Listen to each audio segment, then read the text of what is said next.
Hi, friends. It is day 5. Can you believe that? I've been doing this for more than 4 days, day 5. What I want to tell you, first of all, though, before we get started, welcome to the Action Takers. This is the Publishing Action Guide, Action Takers Challenge with Tracy Garner. And I just want to make a couple of disclaimers before I launch into the topic for today, which is about making it a production. Okay. What I want to say first, as my disclaimers, is that one, you can watch these at any time. You can watch them as much as you need to. I am doing a little bit of the cart before the horse or the horse before the cart on purpose. It's totally intentional because I want to get these short videos out while I'm still building some of the other things that need to go with this, including a workbook. I have a workbook right here. It is coming, but I wanted to take some what I call and what the people at Simplified call imperfect action. That means you move forward. It's not going to be perfect. Often it's not. And even when you move forward and you've done all the things and all the planning, it's still not perfect. But you are going to move forward and take some action because you only learn from the action that you take. You don't learn from planning and plotting and thinking and tweaking. You learn by putting it out there. There will be a longer class, some longer videos, but like I mentioned, the workbook is right here. Now, it's probably going to be a lot longer. It actually is an actual book, but it's going to be a paperback book, and then there'll be an accompanying workbook, and then there's a challenge workbook. So your girl, she likes to do a lot, okay? Like uh, ill-advised, but a lot. But I'm having so much fun because I'm moving forward with getting something out there. It'll be out there, and then I'll start pointing more people to it. Not that many people preliminary, but when all the materials are ready, then we'll have so many more people coming, and it'll be evergreen. So your girl is about imperfect action. Nothing is ever perfect. I just try to move forward and do something and keep tweaking and fixing it on the way. And that's what really the mindset that you need to have about taking action with your own writing.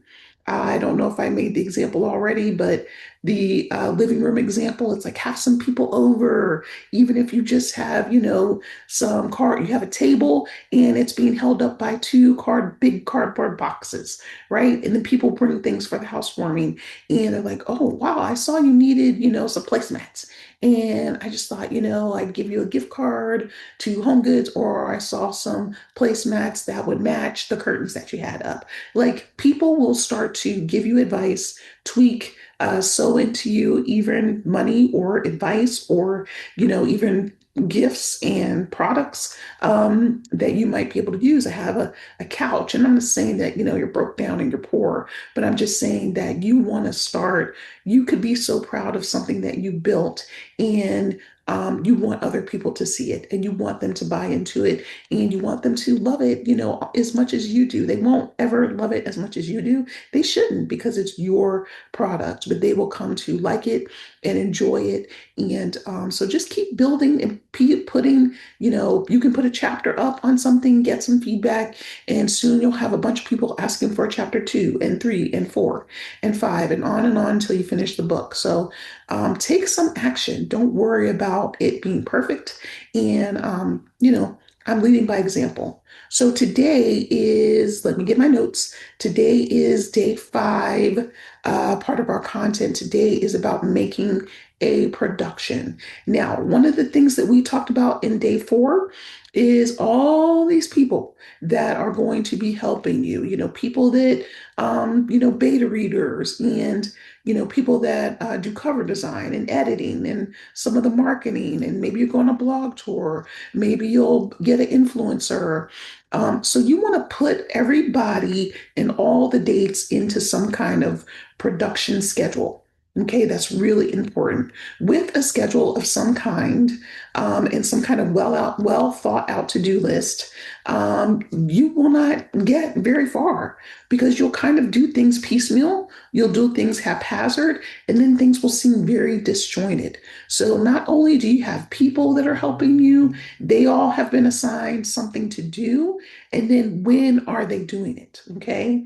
So if you've reached out, you hopefully have given people some dates about when you're going to be ready and what's happening. But let's say you just are about to finish the book. Maybe you want to launch the book. If it's a Christmas romance, girl, boy, you need to let's go. Okay, you need to have that coming out in October or so. So hopefully you've thought about all those things. I don't usually release a lot of books in November and December, hardly any, if I can help it, because it's just so busy. Also, it's cold. I am not a cold natured person. I hate it. I run in the house and hide like a bear. So my production schedule knows that anytime between the end of February all the way till the end of the summer, early fall is when I'm going to be, release happy, release relatable. So I will be doing most of my work and I'll be doing the writing and the planning and the plotting and the production schedule development and reaching out to my contacts for the things that I need done for the book, probably November all the way to end of January, February. It's still cold. And honestly, when you do a lot of things, you have releases. What I've learned is that so much stuff in this area, especially on the East Coast, gets canceled in January and February because it's too cold and there's snow, which I hate, and there's just all kinds of other things. Things are less likely to be canceled. We do have a little nor'easter sometimes in late March that kind of just, drags out the winter season. But I'm thinking about not just what I need to do, who needs to help me, and what the calendar says. I'm also thinking about energy level. My energy levels are high in the spring and summer. They are the highest. They are the worst in late fall and winter, but mostly winter. Fall is still really kind of great and can be kind of cool. A lot of fall festivals, a lot of Oktoberfest, perfect time to be marketing your book, getting out there. And, let's say you have a book about sisters or mother-daughter relationships. You would want to release those, everybody buying in May during Mother's Day. If you have, a barbecue cookbook or something that you want to release during the summer months. So you don't just think about what the calendar says, and what the people that are on your team that you assembled, you are thinking about what the calendar says, my energy level, and any tie-ins to the book, any book themes. I mostly write romances that people read, winter romances in the summer and vice versa. I don't have to think that deep about that. You can release a romance almost any time. But if it is a Christmas story or some kind of story related to a holiday theme, Valentine's Day, you do want to hit those markers. But just realize it's okay if you don't release during those times because one, it's really saturated, which is there's enough to go around for everybody. Don't let that bog you down. But you don't get beholden to those things because people are buying all year round, every single day. They could love Valentine's Day and want to read it in November because they want to think about love and not think about turkey, for Thanksgiving. So do not let those things, but your calendar, your energy level and bandwidth, what you have asked the people on your production team to do, and, do the things. And what are the tools you need? Oh, another thing, by the way, to think about production schedules is a lot of small business owners who are your cover designers and editors. They work so hard, maybe from January all the way till September 30, October 30, so they can take off 2 months and be with their family. Like nothing gets done. I've tried to hire people in some of the winter months, and they're like, I'm not doing anything till February. It's family time. So by being a small business owner that you're going to need to do your business, you have to think about the whole reason some of them have a business is to work at their own discretion, work at their own timetable, and to avoid, being kind of bogged down on the computer and the turkey is burning in the oven or kids are opening their Christmas gifts, but they have to finish your book because they said they would by, October or December, 28th. So I have learned through all the time that I've been doing this that even small business owners want to make their own schedules too, and you have to work with them because you want something they have. So you're kind of at their mercy. So when you're thinking about that, always think about not just your schedule and what you want to do, it's what other people have also planned and what they're willing to take on. And yes, there are some people who love the holidays and they'll work through that, but you need to establish that upfront and you need to ask them, hey, if I had my editing done, in late October, would you be able to work on it? And would you be able to get it back by, December 20th or something like that? They'll be no. I take off 2 weeks for Christmas and I take off 10 days for November for the Thanksgiving holiday where I fly to, I don't know, Israel and spend time with my family. So you just never know what other people having going on. And so it will kind of get you in a kind of holding pattern if they do have stuff and are not able to accommodate you in what you need. Okay. And that's their right. That's a wonderful thing to kind of be your own man, set your own schedule, and take on projects when you want to. Obviously, your production schedule is about what you want to do when you want to. So other people have that same thing. So the other thing is that what I love to do when I'm trying to make a production is I think about the release date and I work backwards. If I want to have a release date, say March 15th, 2027, I will start working backwards. What happens those first 2 weeks of March before the books comes out? I'm getting reviews, getting people excited, building buzz. There'll be lots of impressions and a lot of things that I need to make on Canva for excerpts. What about in February? What will have happened then? Hopefully, I'll have uploaded the book to the platforms that I'm going to be responsible for. Maybe I'll have a virtual assistant who's uploaded it to other platforms like Ingram Spark, Kobo, Rakuten, Google Play, and other book retailers that I want to release on. And also, hopefully, sometime in February, I will also have gotten the proof of the book so I can read it all the way through, see what it looks like, and hold it in my hands. A proof of your book on Ingram or Amazon is only about $10 for one book. You often have to pay shipping because you haven't met I'm not sure what it is right now, or $30 free shipping, 2-day shipping threshold. You'll have to wait for that sometimes at least for a week before it gets to you. It is not one of those things that you order and it's 2 days later that it comes. Sometimes it does. It is only one book. But if I also have any events planned with my launch, I need physical hard copy books, so paperbacks and whatever special editions or whatever else I'm planning to sell. Maybe there's a Women's History Month event that I want to go to. I'm speaking at. I'll need books for that. So I should have put that on my production schedule to have ordered those books. Maybe I'll do 30 copies by like mid-February. Okay. Ordering books and getting them can take anywhere from 2 to 3 weeks. And I have been hearing that it's taking even longer to get physical copies of your books. And that's another reason why sometimes the holidays aren't that great. Nobody's thinking about, ordering your book and shipping it and you getting it in 2 weeks for a Christmas market. You should have gotten those in early October or November just to be on the safe side so you're ready to go. Again, that will be on your calendar. That should be on your production schedule. Okay. So some of the things you need to think about on your production schedule are, the beta readers, when are they done? The editor, when are they going to be done? The cover designer, what day did they say? And always building a little bit of a cushion. I would say even up to 5 to 7 business days cushion in between there. Another thing about small business owners, they don't have to, they don't want to, they may not work on weekends. You'll need to count those business days just like if you would if you were at a government office or a small business or a corporate setting. So you have to build a lot of cushion into the various tasks that you want to do in order to make it all work. And sometimes it still doesn't work, but if you've built in a cushion, you should be covered. If you said, I need, if Amazon needs 2 weeks to send books to me, you better plan for 3 to 4 weeks. So remember the cushions, remember the things that you have to do.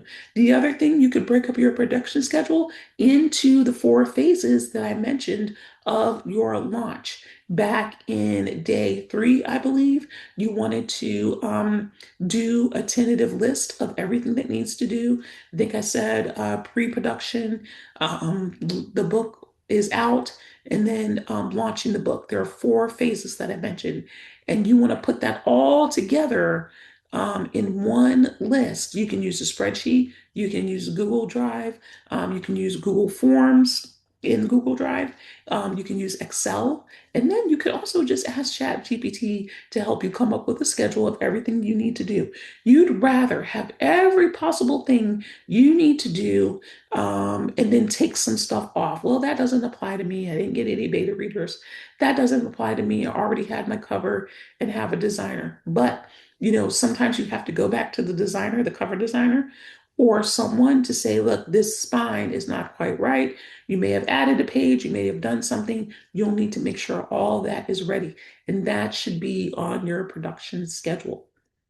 All right, so you have your day five action step is for the four phases that you came up with on day three. Assign a tentative deadline to each one. Here's another tip. Work on a calendar. You either print it out. Google lets you print out monthly calendars for free. You can go online and get a free calendar.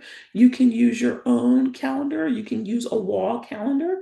Work back from that launch date. The launch date is when the book is live on the platforms. Remember, even being on the platform, I have seen it take anywhere from a couple hours, but they always tell you your book will be in the market in 72 hours. Does it often take that long? No. But the one time you say it doesn't take that long, it's going to take that long. Okay. So remember that even they will have a deadline. So just, if it's 72 hours, then just say your book will be live the next day to avoid any hiccups. People are having all kinds of problems. I believe that there's just a little bit of apathy going around with companies, with people kind of tending to their work. We all know we've had bad experience with customer service representatives not being able to get a hold of someone. So you want to make sure that your pre-orders aren't canceled, that the book is live. I actually don't do pre-orders anymore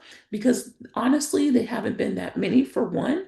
And two, you never want to send someone there and then there's a glitch and, Amazon will give everybody their money back, right? Or they don't even take the money until they actually send it to you, even if it's electronically. So you'll need to make this. Oh, and another thing is that Amazon used to suspend people who miss their pre-order deadline. Like I get that, but for a whole year, like you never know what happened. It could have been an emergency, could have been something. You could have told all your readers that, I had a little glitch and something happened, family emergency, and things go awry. But to kind of suspend you for an entire year, like what really happened? Were people really mad that they boycotted Amazon because they didn't get their pre-order? I just think that Amazon can be a little egregious in all platforms, not just them. Retailers can be a little egregious in their quote unquote punishment towards authors who miss, deadlines. Like they never missed a deadline and like they never shipped something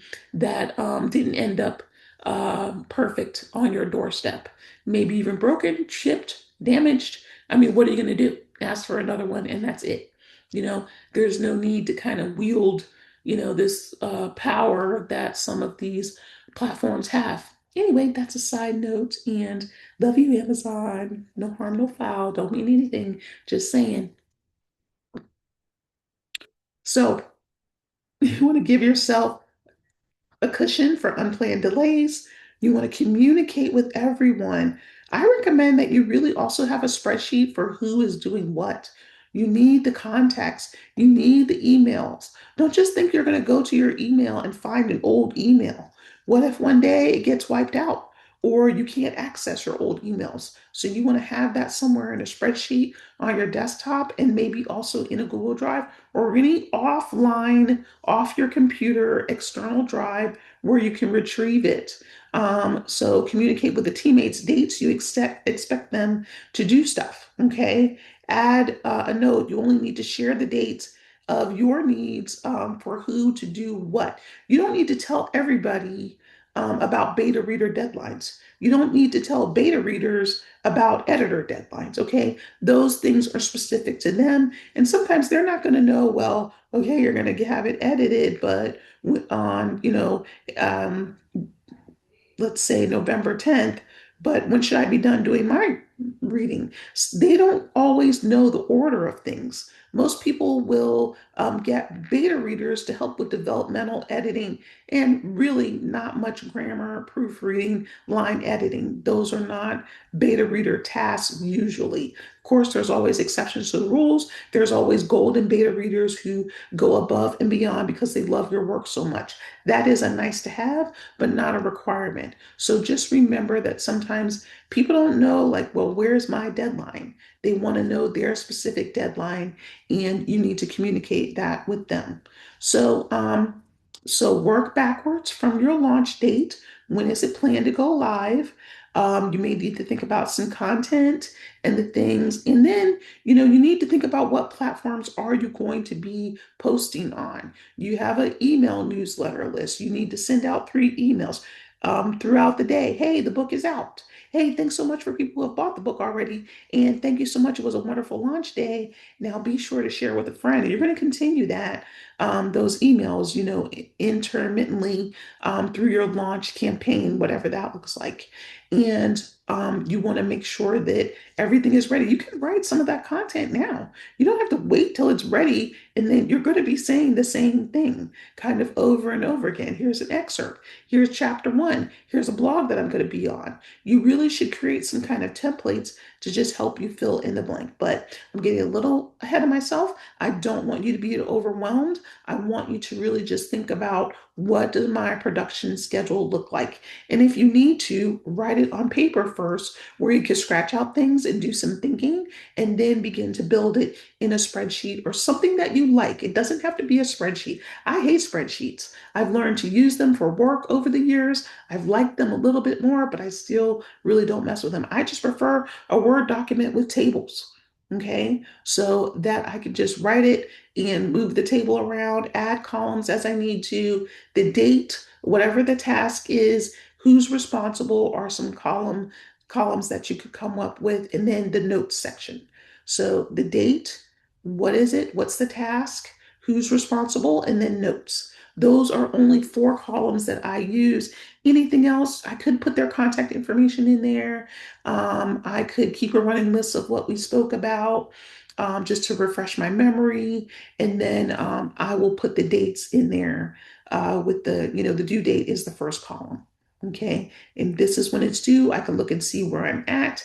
And then I will go about my schedule.